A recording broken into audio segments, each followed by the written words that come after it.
자, 시상권권 5월 넷째 주 함께하고 계십니다. 이제 세 번째 이야기 해볼게요.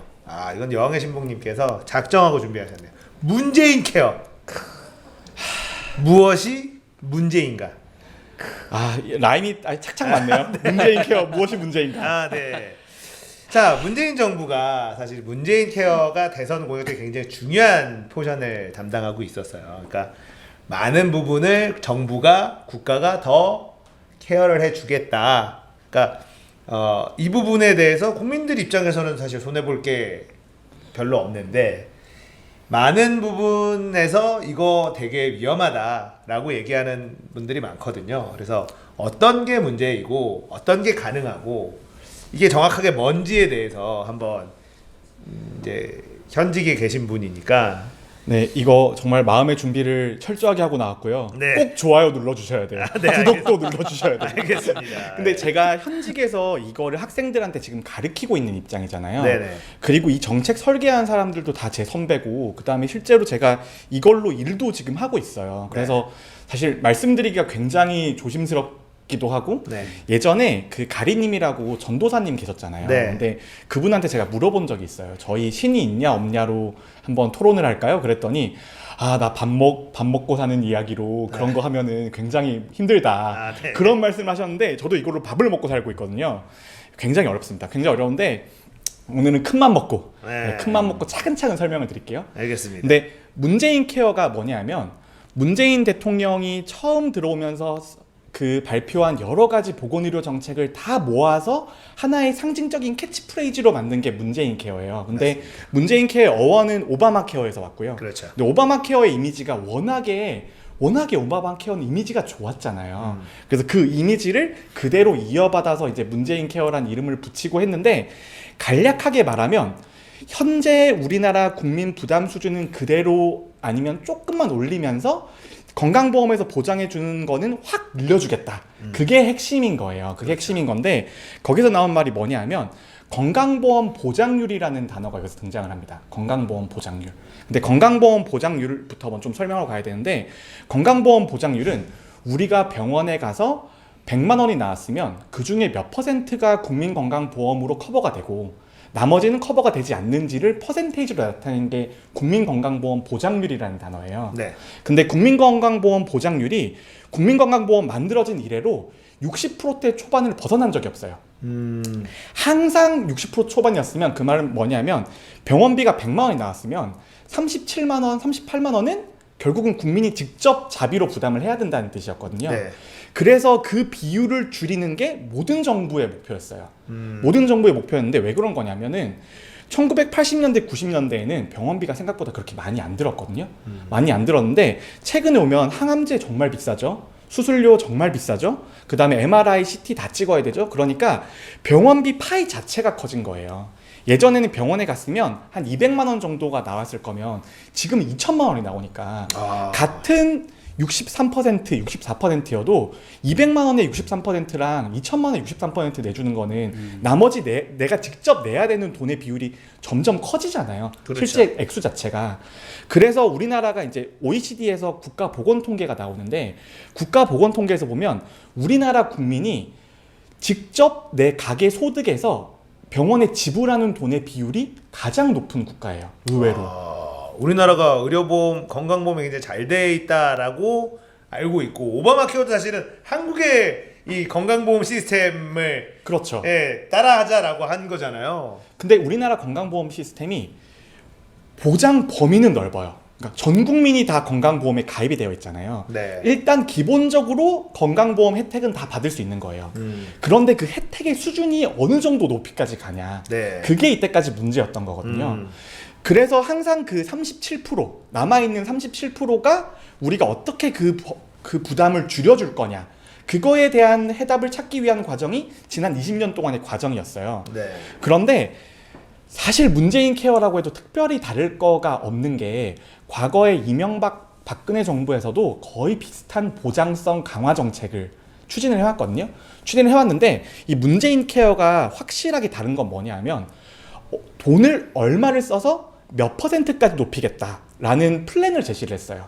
그게 뭐냐 하면 5년간 30조를 들여서 건강보험 보장률을 60%에서 70%까지 올리겠다. 그러니까 목표를 딱 타겟을 정해준 거예요.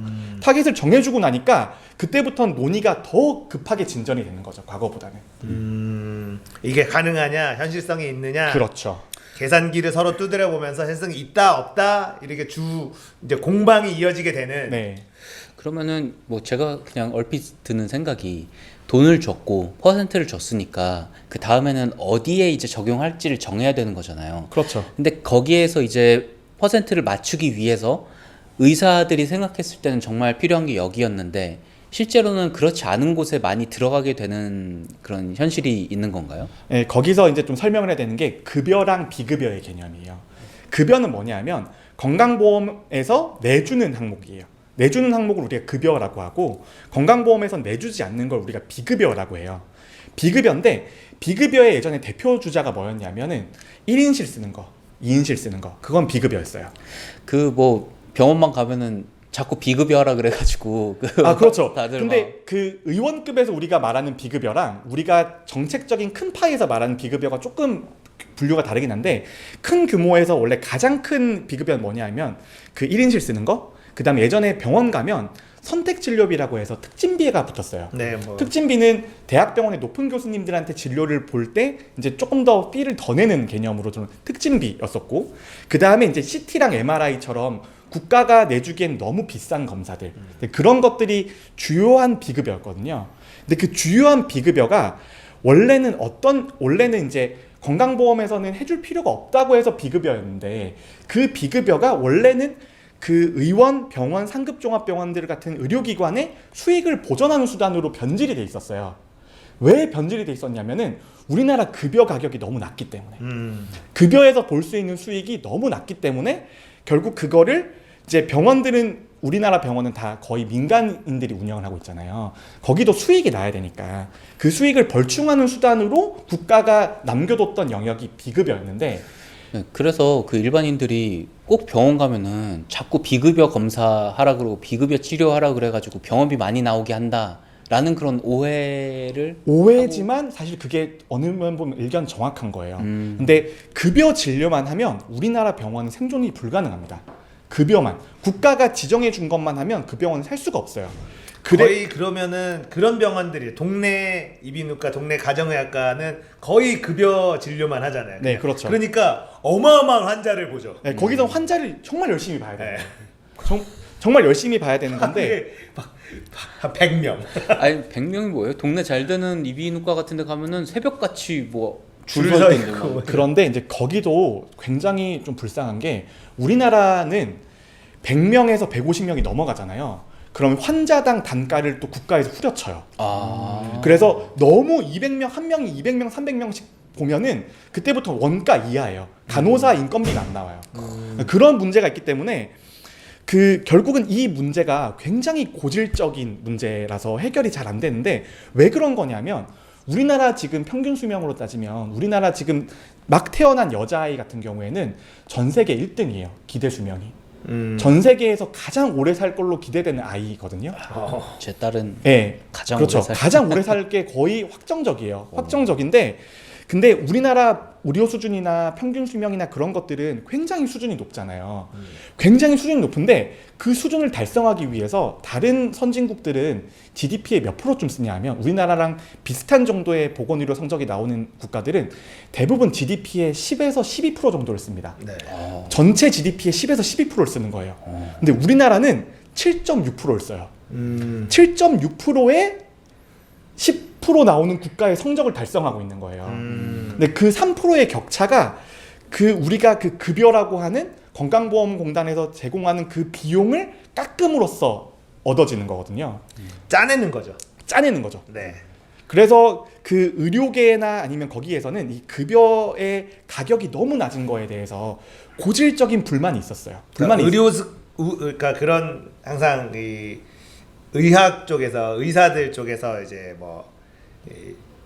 뭐라죠 항의를 하거나 이렇게 할 때 나온 게 의료 수가 정상화. 그렇죠. 이게 항상 캐치프레이즈에 있어요. 그게 이 급여로 책정된 거에 가격을 올려달라 이 얘기죠. 그렇죠. 네. 전기세 정상화, 교통 버스 요금 정상화. 그런데 그게 비슷한 이야기예요. 왜냐하면 버스도 그렇고 전기도 그렇고 필수 공공재잖아요. 그런데 의료도 필수 공공재거든요. 의료 없이 누가 살 수 있어요. 그런데 전기만 해도 한전이 과거에는 국가 소유였다가 지금은 이제 민영화의 길로 갔지만 국가 소유에서 국가가 투자해서 만들어낸 인프라예요. 네. 그런데 우리나라 의료 인프라는 국가가 투자를 10원도 안 했어요. 거의 처음에 의사 선생님들이 의료보험 없이 그 진료를 해서 그때 진료비를 냈던 사람들을 기반으로 의료기관을 크게 만들고 그 다음에 뭐 서울대병원 그 다음에 대학교들에서 병원을 크게 만들고 그래서 만들어진 게 지금 우리나라 의료 시스템이라는 거예요. 지금 우리나라 의료 시스템 중에 국가가 투자한 비율은 정말 후하게 쳐줘도 20%가 안 돼요. 80%는 그냥 민간 의료기관이 만들어낸 인프라예요. 그런데 그 사람들한테 가격은 국가가 정해주는 거잖아요. 가격은 국가가 정해주는 건데 그 가격조차 지나치게 낮았어요. 근데 이때까지 왜 불만이 없었냐? 그래도 먹고 살만 했거든요. 그래도 의사나 병원들이 다 먹고 살만 했어요. 근데 그 먹고 살만 했던 이유가 비급여였어요. 비급여. 그런데 그 비급여를 이제 건강보험 보장률을 높인다는 말은 반대로 말하면 뭐냐면 비급여를 줄이겠다는 거거든요. 비급여를 줄이겠다는 거예요. 그럼 비급여가 줄면 동시에 의료기관의 수입도 줄어드는 거예요. 그러니까 그거를 지금 발표를 한 건데 당연히 의사나 의료기관 입장에서는 받아들이기가 어려운 거예요. 굉장히 어려운 문제가 있습니다. 뭐 결국은 그거네요. 그 비급여를 근데 급여로 바꾼다는 얘기는 그 의료보험에서 그 해당 그 진료에 대한 비용을 지불하겠다는 얘기잖아요. 그렇죠. 그러면은 그 비급여보다 급여가 훨씬 그 적게 낸다는 건가요? 국가에서 내는 거니까. 일단 그 급여화가 되면 국가가 가격을 정해주는 프로세스가 들어가게 되죠. 근데 국가가 가격을 정해주는 프로세스가 들어가게 되면 그때부터는 싼 가격에 공급을 할 수 있는 의료기관도 있어요. 예를 들어서 큰 병원들은 CT랑 MRI가 여러 대 돌아가고 규모의 경제가 되니까 그때부터는 어느 정도 그 가격에 맞출 수 있는 여지가 있어요. 그런데 그거보다 아래 단계로 내려가 버리게 되면 그 가격을 맞출 수가 없는 경우가 있고요. 그 다음에 또 하나의 중요한 문제가 뭐냐면 비급여 중에 선택진료비라는 게 있었잖아요. 네. 선택진료비가 있었고 그 다음에 비급여라는 거 존재한다는 건 뭐냐면 우리가 더 좋은 의료기관을 가게 되면 내가 돈을 더 내야 되는 걸 의미를 하는 거예요. 그 말은 높은 교수님 대학병원에 가서 진료를 보게 되면 내가 내는 돈이 더 커지는 거예요. 그 말은 뭐냐면 정말 중한 병이 아니고 가벼운 병이면 동네 의원을 가게 만들어 놓은 그게 우리가 의료 전달 체계라고 하거든요. 그러니까 가벼운 병이면 그냥 간단한 병원에 가라, 의원에 가라. 네. 그게 대전제예요. 이 모든 의료 시스템의 대전제예요. 네. 그런데 비급여를 줄이면서 선택진료비를 폐지해버렸거든요. 문재인 케어에 들어오면서 선택진료비를 없애버렸어요. 그렇게 되면 대학병원의 교수님에서 진료를 받는 거랑 의원급에서 진료를 받는 거랑 가격이 똑같아요. 가격이 똑같으면 누가 의원을 가겠습니까?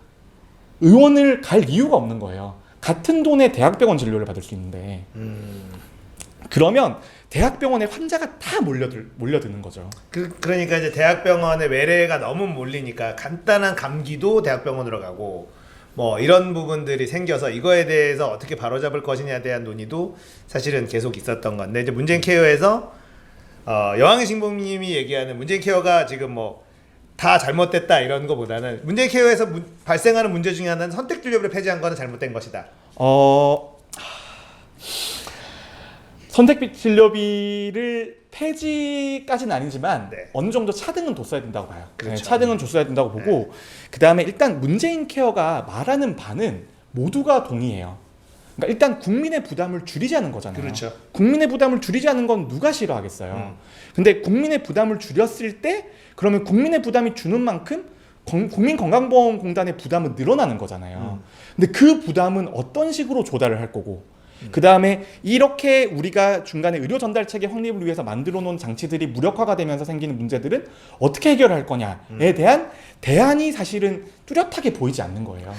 근데 그 말씀을 들어보니까 저는 이제 그냥 일반 국민이고 의료 서비스를 받는 그리고 의료 서비스를 제공하는 그 의사 선생님의 입장과 이제 그냥 일반 그 국민들 입장에서 봤을 때는 국민들은 결국 이건 그거잖아요. 문재인 케어는 뭐 쉽게 얘기를 하면은 의사들을 좀 더 짜겠다.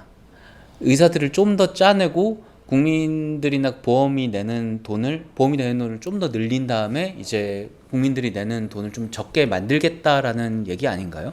근데 쉽게 보면은 그것 네. 그렇게 볼 수도 있을 것 같긴 한데요. 그렇게 이해가 되는 거예요. 의사들 입장에서. 의사들 입장에서. 왜냐하면 문재인 케어가 들어오면 처음 했던 말이 뭐냐면 수가 정상화를 해주겠다.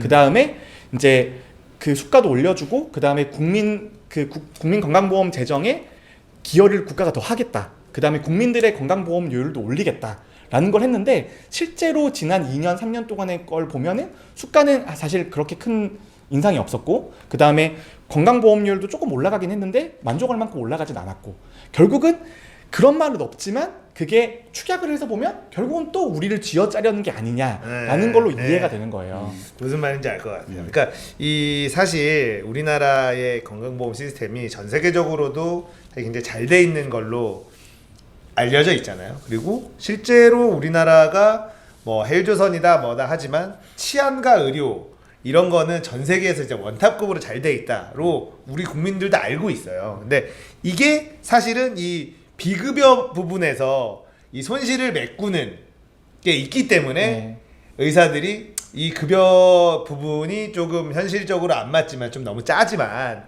남는 게 너무 없지만 여기서 하니까 그냥 요 상태로 내버려두면 우리가 여기서 좀 보전하고 이렇게 하면은 서로가 이렇게 잘 굴러갈 수 있다 이 상황이었는데 이 비급여 부분을 이제 문재인 케어는 좀 더 넓히겠다 요 급여 쪽으로 넓히겠다라고 하는 부분에 있어서 그러면 의사들 입장에서 그동안에 우리가 손해 보는 거를 이 비급여가 이만큼의 퍼센티지가 있었기 때문에 그냥 가만히 있었는데 이거에 대해서는 어떻게 보장을 해줄 거냐라는 부분에 대한 이제 논의가 들어가야지 되는데 항상 의사 입장에서는 사실 싸움이 잘 안 돼요.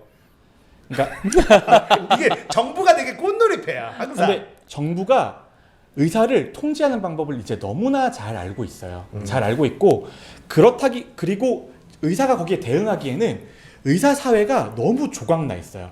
모든 의사가 같은 목소리를 내는 게 절대 아닙니다. 네. 그 회장님 계시지 않나요? 회장님 의사협회 최대집 네, 의사협회 회장, 의협 회장도 있지만, 근데 의협도 그 안에서 목소리가 다 달라요. 그렇겠죠. 그러니까 의사들도 어떻게 크게 갈리냐면 첫 번째가 뭐냐면 자기 병원을 가지고 있냐 아니냐, 그거 두 개로 입장이 나뉘어요. 자영업자냐 페이닥터냐. 네, 페이닥터냐. 그 다음에 또 두 번째는 나이 든 의사냐 젊은 의사냐.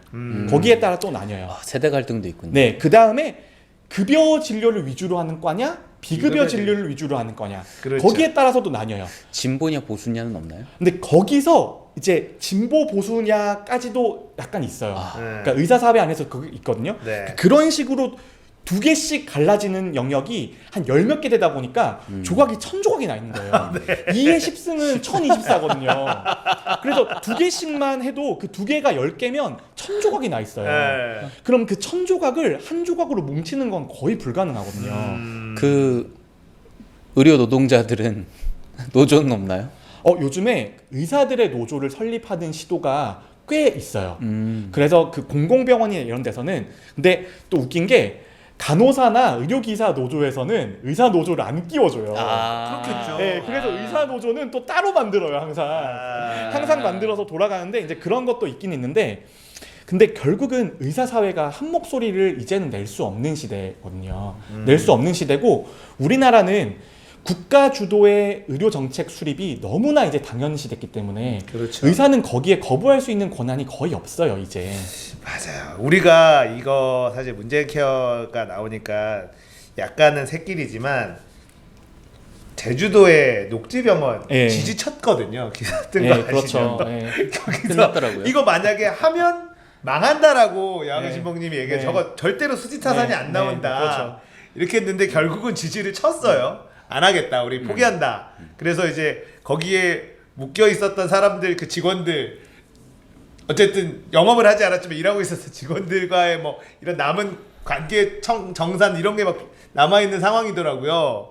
근데 이제 그런 것들이 결국은 우리나라가 이미 너무 이 시스템에 국민들 입장에서는 유리한 시스템이 너무 오랫동안 자리 잡다 보니까 뭐 영리병원 이런 데들이 사실 우리가 영리병원으로 더 좋은 서비스로 돈을 더 받고 뭔가를 하려고 해도 경쟁력이 안 되는 거죠. 네, 경력이 없는 게 네. 얼마 전에 그 해외에서 전 세계 순위 병원 순위 100순위까지 리포트를 했어요. 네. 그 중에 10개가 우리나라에 있어요.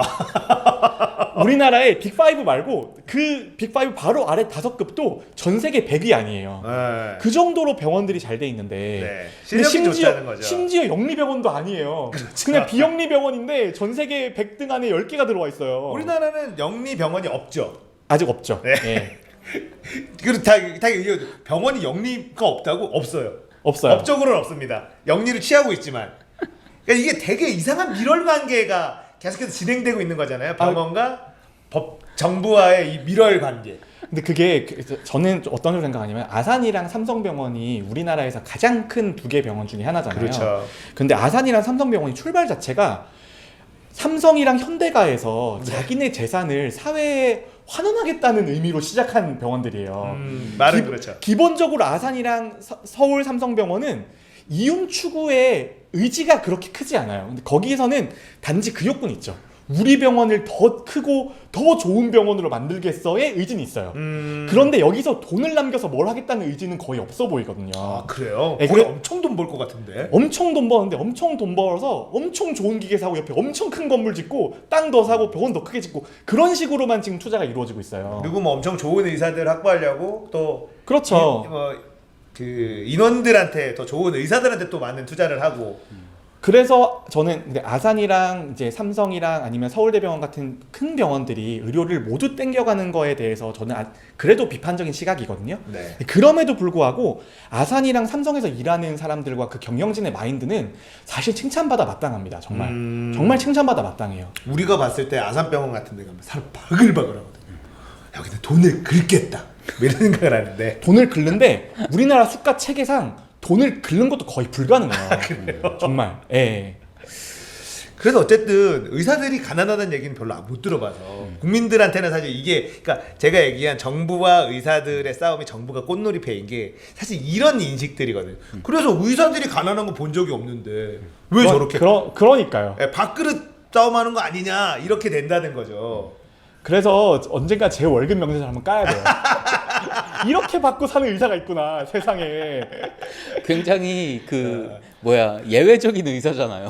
평균으로 이렇게 통계인데 평균으로 가져오셔야지. 아니 근데 저는 늘 좀 주장하던 게 있어요. 우리나라 검사와 우리나라 의사는 돈을 더 받아야 된다라고 생각을 한다고 늘 얘기를 하거든요. 왜냐면 의사가 되기까지의 그 과정은 정말 인간답지 않은 삶을 견뎌야 되는. 저는 돈을 더 많이 받는다기보다는 숫자를 늘려야 된다고 생각을 해요. 의사 숫자를 늘린다고요? 그러니까 의사들은 싫어하는데 그렇게 살인적인 그 스케줄로 일을 하는 거면 차라리 돈을 월급을 절반으로 나눈 다음에 8시간 일하는 걸로. 그게 그렇다고 해서 아니요. 될 문제가 아니니까 그렇죠. 근데 그게 최근에 그런 주장을 하시는 분들이 있어요. 의료계 안에서도 그런 주장을 하시는 분들이 있어요. 지금 그렇게 날리면 차라리 의사를 더 많이 뽑아서 의사 월급을 떨어뜨리고 공급을 늘리면 되는 게 아니냐라는 말이 있는데, 근데 그거는 첫 번째 문제가 뭐냐면 지금 우리나라 의사가 숫자가 적은 건 팩트예요. 그런데 늘어나는 속도가 무시무시합니다. 일단 지금 한 해에 의대 정원이 몇 명이냐면 3,000명쯤 돼요. 의대 정원 3,000명쯤 되는데 지금 한 해에 태어나는 애들이 30만에서 40만 명 왔다 갔다 하거든요. 그럼 30만 명에 40만 명 애들이 그 고3이 돼서 수능을 치면 그 중에 3,000명이 의대로 가는 거예요. 근데 의대로 가면 90% 이상이 의사가 되거든요. 근데 그렇게 되면 10만 명당 의사 숫자가 얼마가 되냐면 1000분의 10이 돼요. 그러니까 그 1000명당 의사가, 국민 1000명당 의사가 10명이 돼요. 나중에 미래가 되면 100명당 1명이네요. 100명당 1명인데 OECD 평균이 1000명당 3명이에요. 1000명당 3명이고 지금이 3.3명쯤 되고 지금이 1000명당 우리나라가 2명쯤 돼요. 지금은 부족한 거는 지금은 맞고. 부족해요. 그런데 지금 이 상태 그대로 30년만 가잖아요. 그러면 결국은 근데 그 사람들이 평생 의사 하는 게 아니잖아요. 그러니까 의사들 자기 인생의 절반만 한다고 치면 1000명당 5명 선에 접근하게 됩니다. 접근하게 되면 그때부터 뭐가 생기냐면 의사 유인 수요라는 게 생기게 돼요. 그게 뭐냐면 없는 병인데 의사가 먹고 살려고 병을 만들어서 수요를 유발하는 거예요. 지금도 피부 미용이나 성형 같은 걸 보면 필요가 없는데, 아니면 수액 치료 같은 것들은 전혀 필요가 없는데 가면 권해서 하잖아요. 근데 의사 한번 맞으면 좋던데. 뭐 좋다고 하는 분들 있어요. 그 여왕수목님은 항상 말씀하시잖아요. 현질을 내라. 그 돈으로 3타로를 사면 얼마나 행복하냐. 이 게임 중독 질병으로 이제 그렇게 되는데, 근데 결국은 의사가 원하는 자기 기본 소득이 있기 때문에 네. 그 수준에 맞추기 위해서 국민들한테 필요 없는 수요를 또 땡기게 돼 있거든요. 그래서 의사 숫자를 너무 늘리는 것도 저는 항상 반대예요. 반대라서. 근데 이게 문재인 케어 자체의 캐치프레이즈, 의도는 너무 선하고 좋아요. 너무 선하고 좋은데, 우리의 정책이 선한 의도만 가진다고 해서 그게 완전히 정착되진 않거든요. 뭐 대표적으로 사실은 지금 문재인 정부에서 최저임금을 올린 거가 선한 의도를 했지만 정부 내에서도 속도가 빨랐다는 거를 지금 시인을 하고 있고, 내년도의 최저임금, 이미 그런 것들을 표현을 하는 거가 내년도의 최저임금에 대해서 정부의 입장은 약간 속도 조절을 하려는 게 아니냐라는 분석이 나오고 있는 것처럼, 그렇죠. 선한 의도만 가지고 모든 게 잘 되는 거는 아닌 게 현실이다 보니까. 근데 이게 선한 의도인데 정책 설계는 어느 정도 재원 조달에 있어서는 조금 약간 허술해요. 허술한 면이 확실히 있고요. 저도 이 문재인 케어를 공격하는 사람들 중에 증세 없는 복지를 하겠다는 박근혜 정부와 문재인 케어가 다를 바가 뭐냐. 이게 뭔가 재원 조달에 대해서 너무 나이브하게 접근하고 있다라고 주장하는 사람들이 꽤 많이 있더라고요.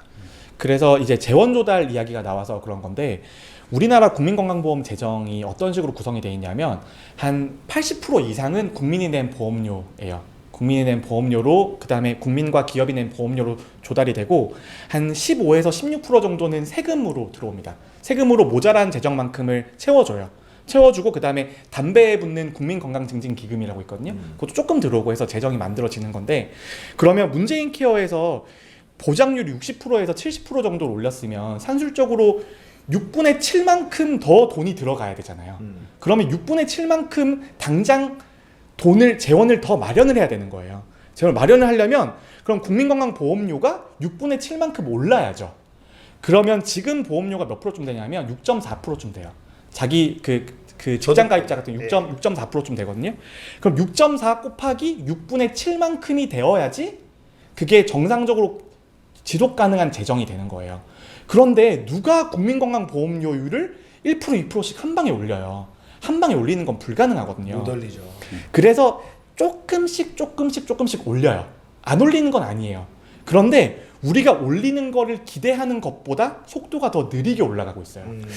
그 건강보험료 얘기 나와서 뭐 생각난 건데, 우리나라 건강보험 그 최대 맥스 내는 그게 정해져 있는 바람에 정말 돈을 많이 버는 사람도 뭐 그 이상은 못 내고, 제가 알기로 월 하면, 500만 원인가로 알고 있어요. 네. 그 상한 소득 구간 상한이 정해져 있죠. 네. 네. 그거를 만약에 좀 늘려가지고 그 재정을 확보할 수는 없는 건가요? 그런 식으로 하는 시도를 네. 하고 있어요. 구간을 신설한다든지 그렇죠. 그런 약간의 마이너한 조작들을 계속 하고 있는데, 시도하고 있는 것도 맞아요. 그런데 충분하지 않다는 거예요. 충분하지 않다는 거고, 그리고 당장 지금 올해부터 한 재작년까지는 건강보험 재정이 흑자였거든요. 근데 올해부터는 이제 적자로 돌아섰어요. 그럼 적자로 돌아서는 만큼 그러면 세금에서 다시 넘어와야 되거든요. 그 계정이 넘어와야 되는데, 근데 세금에서 그만큼 지원해 주지도 않고 있어요, 지금. 그 원래는 그 세금이 전체 재정의 20%까지 지원하게 돼 있어요. 근데 아직까지 15%, 16% 선에 머물러 있단 말이에요. 더 지원을 해줘야 되는데. 근데 그 지원을 해주지 않으면서 보장만 해주겠다고 하면 이거는 반드시 문제가 생기는 거고, 근데 이거는 이제 재원 조달에 대한 거고, 아까 선한 의도라고 말했잖아요. 근데 선한 의도 중에 이런 게 있어요. 국민들이 대학병원 이용할 때 내는 돈이 너무 많으니까 대학병원에 갈 때 내는 돈을 깎아주자, 많이 안 내게 해주자. 그러면 국민들이 요즘에 그래서 대학병원이랑 상급종합병원에 정말 많이 갑니다. 한 해에 상급종합병원이 수익이 몇 프로 성장하냐면은 10%씩 성장해요, 매년. 연간 10%씩 성장하는 기업이 어디 있습니까? 근데 지금 상급종합병원들은 거의 연간 10%씩 매출이 증가하고 있거든요. 근데 상급종합병원을 경영하는 사람 입장에서는 이게 달가워요. 경영이 개선되니까. 경영이 확실히 개선되거든요. 근데 거기서 일하는 사람 입장에서는 네.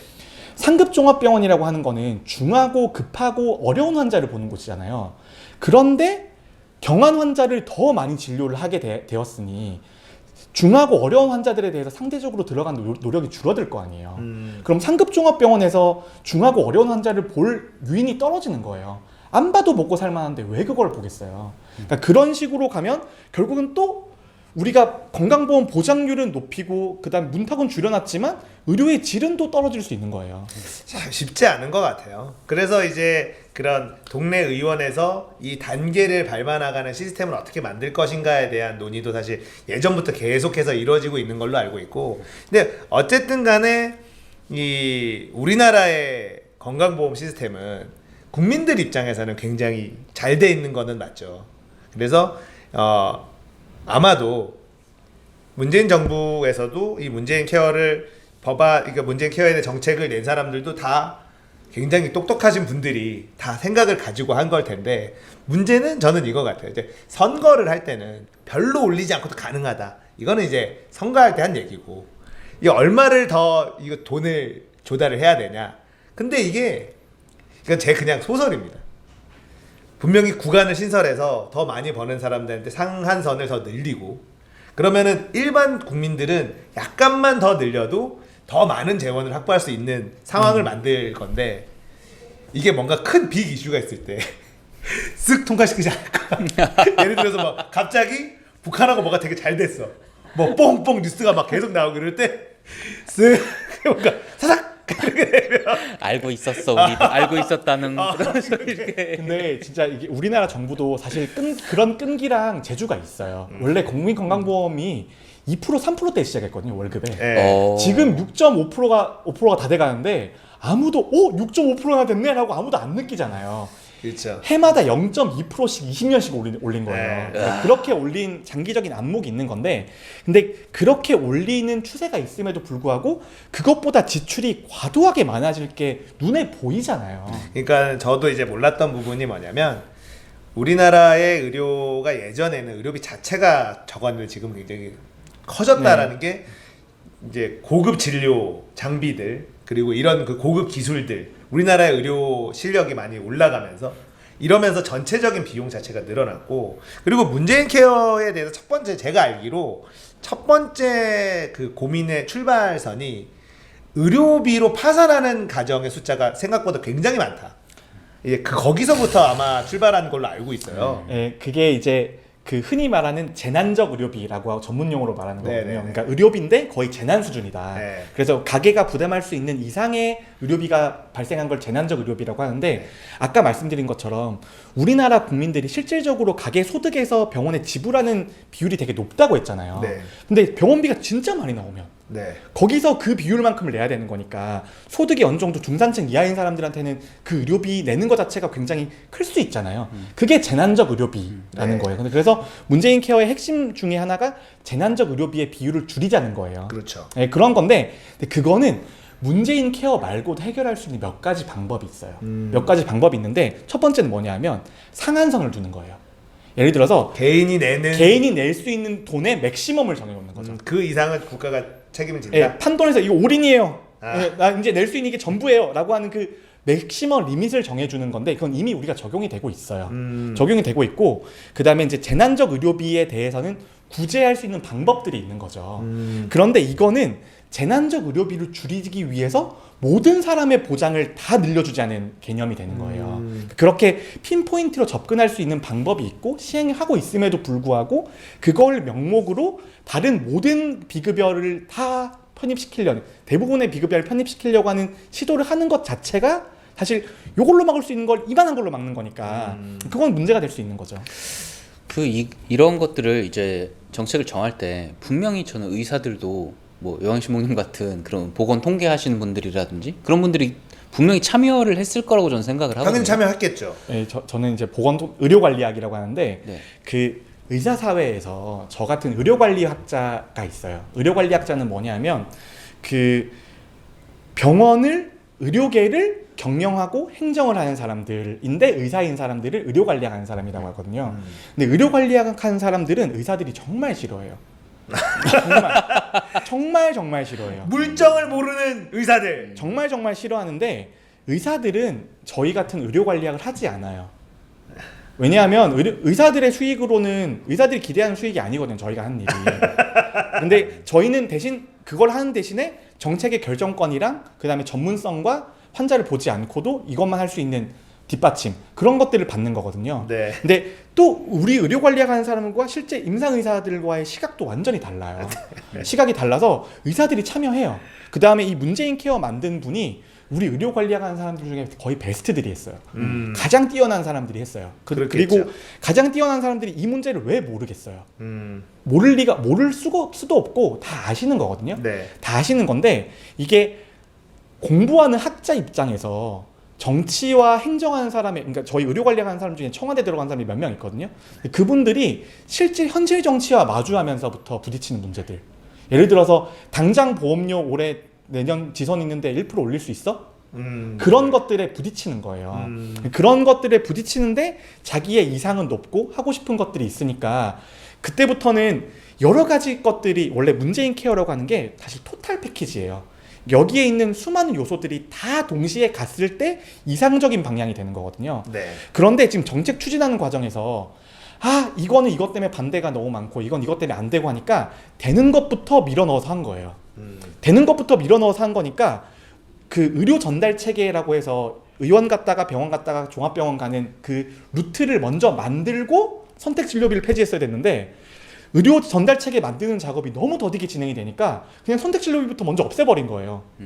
그렇게 되니까 부작용이 점점 더 커지는 거고. 근데 그렇게라도 안 나가면 발전이 없어요. 나갈 수 없으니. 나갈 수는 없어요. 네. 그것도 그 입장도 충분히 저는 이해를 해요. 이렇게라도 개혁을 하지 않으면 한 개도 안 될 거거든요. 그러면 한두 개라도 한 거예요. 대신 거기 생긴 부작용들을 어떻게 해결할 거냐. 근데 그게 또 다른 의료 전달 체계나 다른 개혁을 위한 또 키가 될 수 있거든요. 시발점이 될 수 있는 거라서 그런 거긴 한데, 근데 여기서는 제가 그래도 그나마 중립적인 의견을 얘기하잖아요. 제 친구 의사들한테 저는 죽일 놈이에요, 거의. 네, 거의 저는 의사계의 거의 역적? 의사계 역적이에요. 근데 저 항상 말씀드리지만, 그런데 정치인이나 공무원한테 가면 쟤 아직 학자물이랑 의사물 덜 빠졌다 그래요. 그러니까 저희 같은 사람들이 그걸 중재해 나가고 그런 걸 해야 되는 건데, 그러기에는 이제 정치 논리나 아니면 그런 것들이 너무 심하고, 그 다음에 우리 의료기가 가지고 있는 고질적인 문제들이 있으니까 그걸 다 해결해야 되는데 그걸 한 방에 해결할 수 있는 방법이 없으니까 자꾸 땜질만 되는 거죠. 자, 문재인 케어 이야기를 좀 나눠봤는데 쉽지 않아요. 이게 쉬운 일이었으면 사실은 많은 지난 정부들이 다 하고 싶었던 것들이잖아요. 예. 근데도 쉽게 안 되고 문재인 정부 들어서도 마치 대단한 게 막 할 것처럼 얘기를 했지만 이 진행 속도가 그렇게 국민들이 느끼기에 벌써 3년 됐어요. 엄청나게 빨리 진행되는 건 아니다.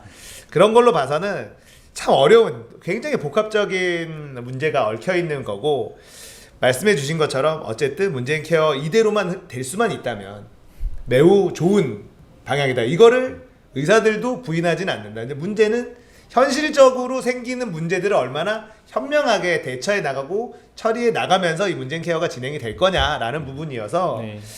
재미있네요. 이거를 저도 이제 의사들의 입장에서, 진짜 의사들은 더 싫어하시겠지만, 진짜 의사들은 이 정도 반응이 아니에요. 그렇죠.